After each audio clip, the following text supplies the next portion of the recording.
Hi guys, maganda at pinagpalang araw po sa ating lahat and welcome back to my channel. Guys, ito yung continuation ng ating project, yung gagawin nating pang mid-high na 2 digis o 4 na digis sa 2 dual box, So, dito siya ilalagay, itutusok siya. Bawat isang box ay dual, 2 digis, ganoon din dito. So, yun yung kanyang magiging pang mid-high. So guys, ito yung tatabasin nating plywood at ito yung iba pa, So, tara guys, simulan na natin.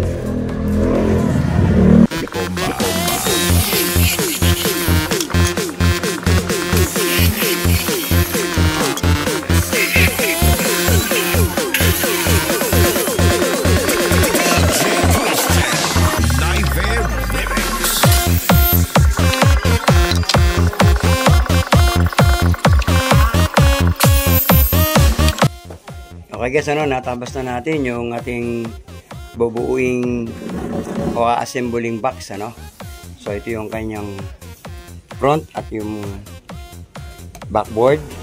Ito yung pangtaas at pangibaba at ito rin yung 4 na siding. So tara guys. Okay guys, panimulan natin. Lalagay ko muna itong pinagtabasan ng pinagbutasan itong ating front. So lalagay ko muna ito sa loob ng backboard,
So ngayon guys, gawa na yung box natin. Lalagyan na lang natin yung front at saka yung kabilang side. Pero bago yun guys, makikita nyo itong kanyang front, itong kanyang labasan ng hangin. So lalagyan ko muna yan guys ng screen, Siguro hindi ko na pakita sa video, madali lang naman gawin yun. Maglalagyan lang ako ng screen dito, yung sobra nung screen mesh doon sa ginawa natin doon, yun yung sobra nun. So yun ang ilalagay natin dito. Mangyayari guys pag ganito na yan,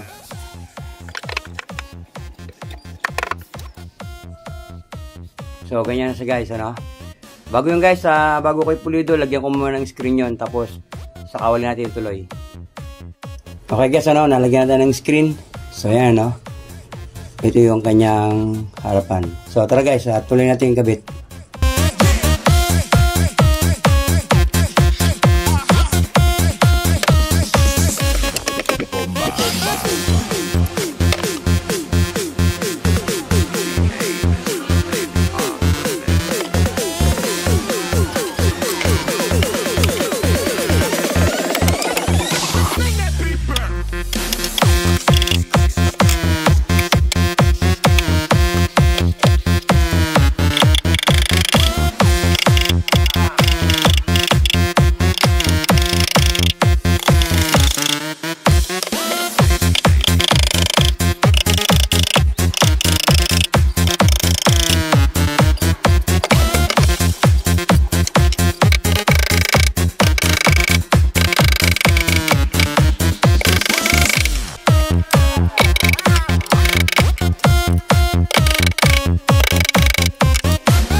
Okay na guys yung isang box natin, ano?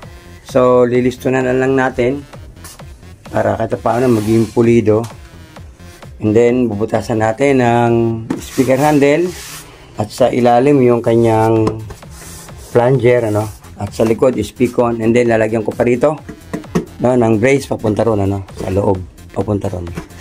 Okay guys, gawin ko na lang isa, no? Tuloy-tuloy ko na. Okay guys, ano, yari na silang dalawa. So lalagyan na lang natin ng liston at bubutasin natin yung sa kanyang plunger. So dito sa ilalim guys, ano, kumbaga abang siya dito, ano. So ito guys, ano, lilihain na lang natin, ano, para kahit paano lumabas yung forma niya. So ganyan yung naging air vent natin. Okay guys, lilisto na lang natin. Ito na guys, ano, nalagyan natin siya ng liston. So lilihain na lang 80 grit and then finishing to 40 grit. Pero mamaya bubutasin ko muna ng plunger sa ilalim at yung kanyang speakon sa likod.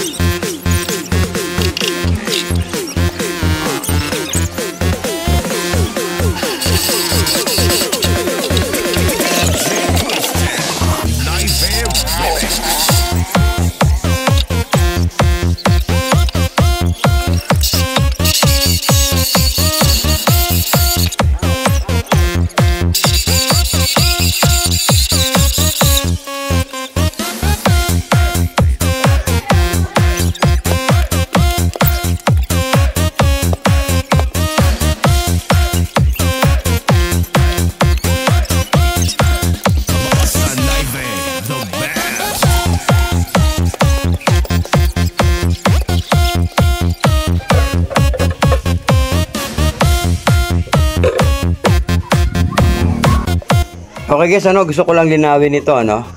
Ito nga guys, adjustable to, ano. Pwedeng luwagan, pwedeng liitan, ano. So mayroon ding nabibiling mas malaki rito, yung mas mahaba pa, ano.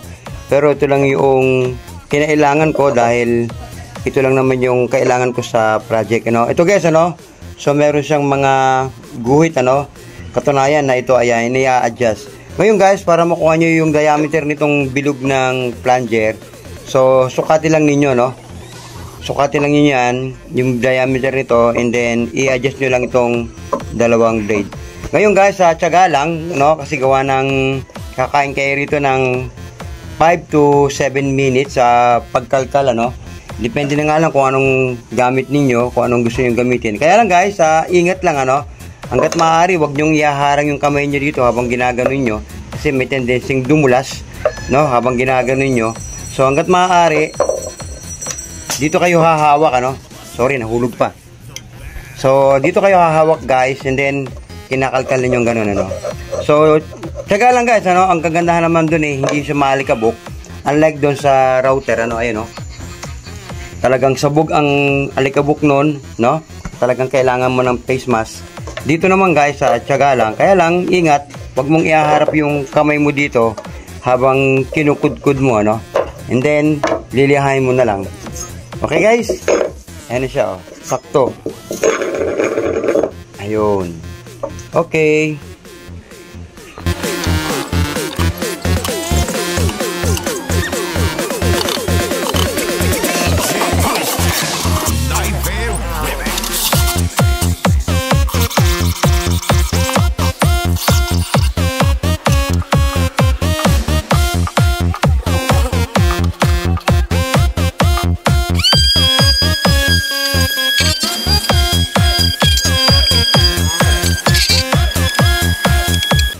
Okay guys, ano, matapos na natin naliha yung ating twin tower. So ngayon naman ay kakabit na natin yung kanyang mga accessories. So ito yung kanyang corner. Nakabit na natin yung dalawang plunger. And then itong kanyang metal handle. So tara guys.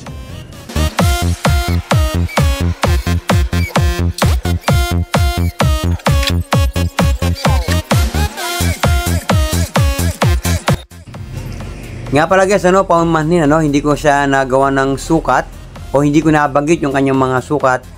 Next video na lang guys, isasabay ko na lang sa kanyang sound check. Okay na guys, yung ating twin tower, nakabit na natin yung kanyang mga accessories, yung kanyang handle, corner, at yung kanyang plunger. So, mamaya guys, ay kakabit ko na yung kanyang speak-on.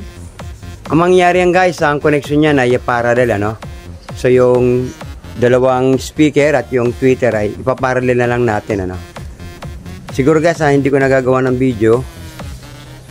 Kakabit ko na lang sa mamayang gabi, ang gawa ng hapon na. So, umulan pa sa amin. Yung panahon dito sa amin, hindi maintindihan, maya't maya umuulan, Okay guys, kakabit ko na mamaya yung kanyang mga speaker. Hindi ko na lang gagawa ng video, pero naka-parallel connection sila guys, Okay na guys, gawa na yung ating twin tower. 4 na digits. So, tag-dual sila, Ito na yung ating finished product. So, bahala na ang customer kung pintura or varnish. Yung mga ganyan design guys, kung gusto niyang pang-display sa bahay, so varnish, Pero kung ipang-outdoor, so mas maganda kung pintura. Ito yung kanyang sub. So, dyan siya imamatch. Okay guys, ito na siya, kapag meron siyang stand. So, ginamitan natin siya ng tubo. Ito na siya.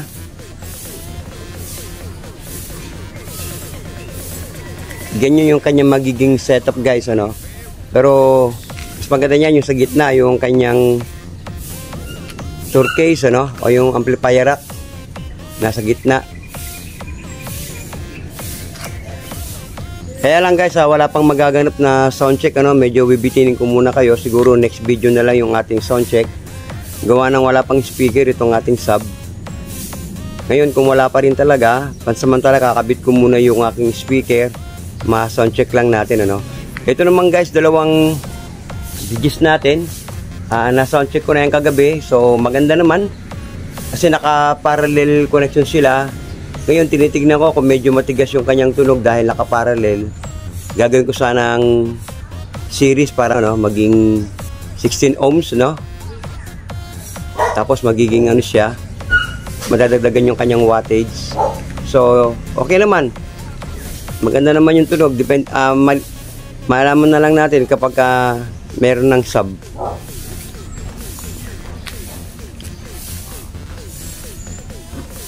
Okay guys, maraming pong salamat sa lahat po ng patuloy na sumusuporta ng aking munting channel.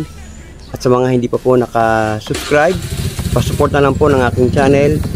Pakipindot po ng subscribe button, notification bell, pa-share and pa-like na rin po. At ang pag-ibig, pagpapala po ng ating dakilang Diyos ay sumating pong lahat. Maraming salamat po.